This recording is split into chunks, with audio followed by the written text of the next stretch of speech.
ও এটা এনেছে চিংড়ি মাছ, এই যে চিংড়ি মাছ নিয়ে এসেছে আর কাটিয়েই এনেছে।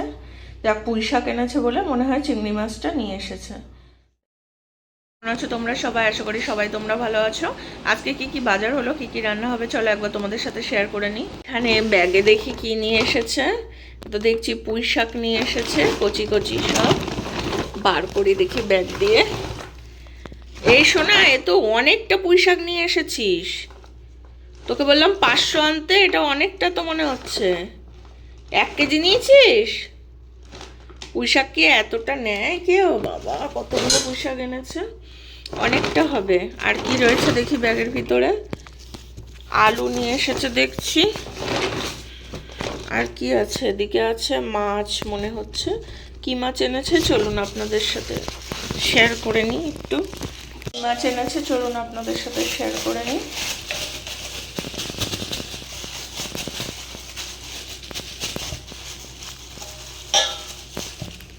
এটা তো মনে হচ্ছে কাতলা মাছ নিয়ে এসেছে, কাতলা মাছ এনেছে। এই যে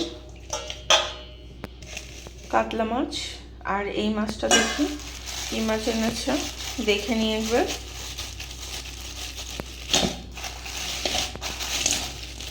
ও এটা এনেছে চিংড়ি মাছ, এই যে চিংড়ি মাছ নিয়ে এসেছে আর কাটিয়েই এনেছে। যাক, পুঁই শাক এনেছে বলে মনে হয় চিংড়ি মাছটা নিয়ে এসেছে। তাই চিংড়ি মাছ দিয়ে পুঁই শাক দিয়ে করা হবে। আর দেখি কাতলা মাছের ঝোল বানাবো আলু দিয়ে। চলুন তাহলে রান্নাগুলো সেরে ফেলা যাক। বসিয়ে দিয়েছি দুটোই। ওদিকে চিংড়ি মাছগুলো সব ভেজে নেবো আর এদিকটায় আমি কাতলা মাছগুলো ভাজবো।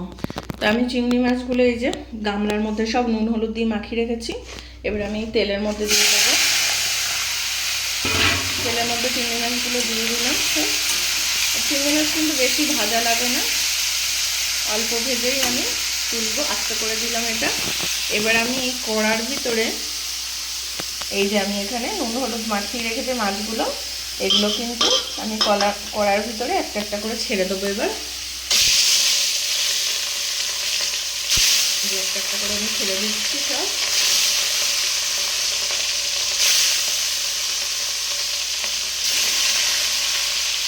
এবার এই মাছটা আমি ভেজে তুলবো আস্তে আস্তে।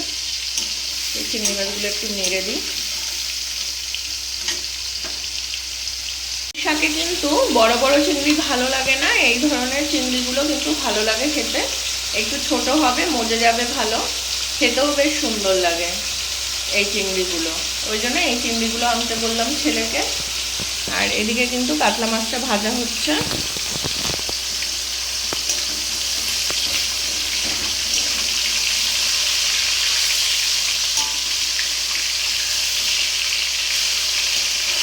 এক পিঠ হয়ে গেছে অল্প অল্প। একটু নেড়ে ছেড়ে দিচ্ছি, উল্টিয়ে দিলাম। ভাজাটা তাহলে ভালো হবে এইভাবে করলে। চিংড়িটাও প্রায় ভাজা হয়ে এসেছে। 2 থেকে 3 মিনিট লাগে ভাজতে, বেশি ভাজতে লাগে না। আর এর থেকে না ঘিলু বেরোচ্ছে, কিন্তু দেখছেন লাল লাল হয়ে আছে পুরো চিংড়িটা। পুঁই শাক কেটে নিয়েছি কিন্তু আমি পুঁই শাক দিয়ে চিংড়ি মাছ দিয়ে রান্না করব, তার জন্য এদিকে পুঁই শাকের আলু কিন্তু এইগুলো কেটে নিয়েছি আমি। আর এখানে এই যে মাছের আলুও কিন্তু রয়েছে, লম্বা লম্বা করে কেটে নিয়েছি, কাতলা মাছটা রান্না করব। প্রথমে কিন্তু আমি পুঁই শাকটা বসিয়ে দেবো, তেল দিয়ে দিলাম। এবার কিন্তু আমি একটু ফোড়ন দিয়ে দেবো এর ভিতরে। ইলিশ মাছের মাথা দিয়ে করলেও যতটা সুন্দর লাগে, চিংড়ি মাছ দিয়ে করলেও সুন্দর লাগে। আর একটু ছোট চিংড়ি আজকে আনতে বলেছি যাতে ভালো লাগে খেতে, ওই জন্য একটু নেড়ে চেড়ে দিই। আর এই পাতা এক্ষুনি নরম হয়ে আসবে, এর পাতা। ডাঁটাটা একটু সিদ্ধ হতে টাইম লাগে, কিন্তু ডাঁটা কিন্তু আমি কেটে কেটে দিয়েছি, মাঝখান দিয়ে চিড়ে চিড়ে দিয়েছি, ওই জন্য কোনো অসুবিধা নেই। এর ভিতরে আমি একটু নুন হলুদ দেবো। এবার আমি এর মধ্যে কিন্তু মশলা দিয়ে দেবো, আদা পেঁয়াজ রসুনের পেস্টটা যেটা করেছিলাম ওটা দিয়ে দিলাম। এরপরে এর মধ্যে আমি নুন দেবো, হলুদ দেবো অল্প করে, কেননা নুন হলুদ কিন্তু আগেই দেওয়া ছিল এটা কষানোর টাইমে। আর জিরে গুঁড়ো লঙ্কা গুঁড়ো দিয়ে দেবো এর ভিতরে। এটাকে ভালো করে কষিয়ে নিতে হবে মশলার সাথে। এবার আমি এটাকে ভালো করে পুঁই শাকটাকে কষিয়ে নিচ্ছি।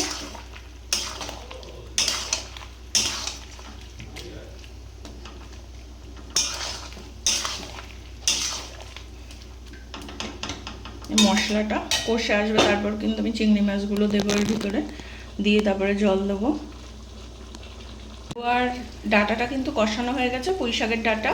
এবার কিন্তু আমি এর ভিতরে চিংড়ি মাছগুলো দিয়ে দেবো, যে চিংড়িগুলো আমি ভেজে রেখেছি। তার মধ্যে কিন্তু আমি চিংড়ি মাছগুলো ভেজে রেখেছি। আর চিংড়ি মাছগুলো এত ঘিলু বেরিয়েছে যে একদম লাল হয়ে গেছে, দেখুন চিংড়ি ভেজে দারুণ লাগছে দেখতে পুরো। এবার আমি এগুলো সব এর ভিতরে দিয়ে দেবো, কড়া ধরেই দিয়ে দিই এর ভিতরে। কড়ার মধ্যে কতগুলো ঘিলু রয়েছে, এগুলো সব কেকে কেকে দিয়ে দিতে হবে। এতে কিন্তু চিংড়ি মাছ দেওয়ার পরে কিন্তু আমি ভালো করে কষিয়ে পরিমাণ মতো জল দিয়ে দিলাম। আর এবার কিন্তু জলটা ভালো করে ফুটবে, ফুটে কিন্তু একদম কষা হয়ে আসবে। এবার আমি এটাকে ঢাকা দিয়ে দেবো, পুরো ঢাকা দিয়ে দিয়ে করবো জিনিসটা, তাহলে ডাঁটাগুলো না সিদ্ধ হয়ে যাবে তাড়াতাড়ি। এবার আমি পুঁই শাকের আলুগুলো কিন্তু সব এর ভিতরে দিয়ে দেবো। একটু মোটা মোটা করে গোল গোল করে কেটেছি আলুগুলোকে, মানে পুঁই শাকের ডাঁটা আছে তো, যদি ডাঁটাটা সিদ্ধ না হয় আর আলুটা সিদ্ধ হয়ে যায় বেশি, তখন আলু গলে যাবে পুরো, ওই জন্য বাজে লাগবে একদম। তার জন্য একটু মোটা মোটা করে দিয়েছি আলুটা।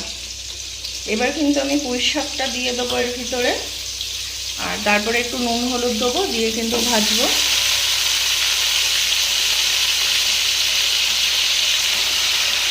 একসাথে আমি এই দুটো ভেজে নেবো কিন্তু, পুঁই শাক আর এটা নুন হলুদ দিয়ে কষিয়ে কষিয়ে তারপরে আমি মশলা দেবো। একটুখানি এগুলো নিয়ে গেলে তারপরে আমি মশলা দিয়ে দেবো এর ভিতরে।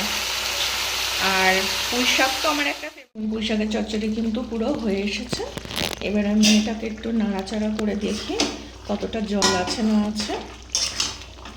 জল কিন্তু নেই, একদম অল্প হয়ে গেছে, টেনে যাবে এই জলটুকু। একটু থাকলে না রসা রসা বেশ খেতে ভালো লাগে, তো এরকম একটু রসা রসা রাখি। আর আলুতে টেনে নেবে। ডাঁটাগুলো দেখি সিদ্ধ হয়েছে কিনা।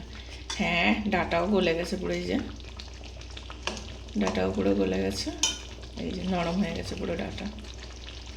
এই যে বেঁকে যাচ্ছে, দেখতে পাচ্ছেন, বেঁকে গেলেই মানে এটা গলে গেছে পুরো। এই যে ডাঁটা গলে গেছে, আর অসুবিধা নেই। এবার একটু গরম মশলা দেবো, গরম মশলা দিয়ে কিন্তু নামিয়ে নেবো এটাকে। এটা বসাবো এইবার, তার জন্য ফোড়ন দিয়ে দিলাম, জিরে ফোড়ন। এবার কিন্তু আমি কাতলা মাছের জন্য যে আলু কেটে রেখেছি সেই আলুটা দিয়ে দেবো। হলুদ দিয়ে কিন্তু আমি এবার ভালো করে আলুটাকে ভেজে নিয়েছি, আর জিরে ফোড়ন দিয়ে দিয়েছি, আগেই বলেছি। এবার এই আলুটাকে একটু ভাজবো, ভেজে কিন্তু মশলা দিয়ে দেবো এর ভিতরে।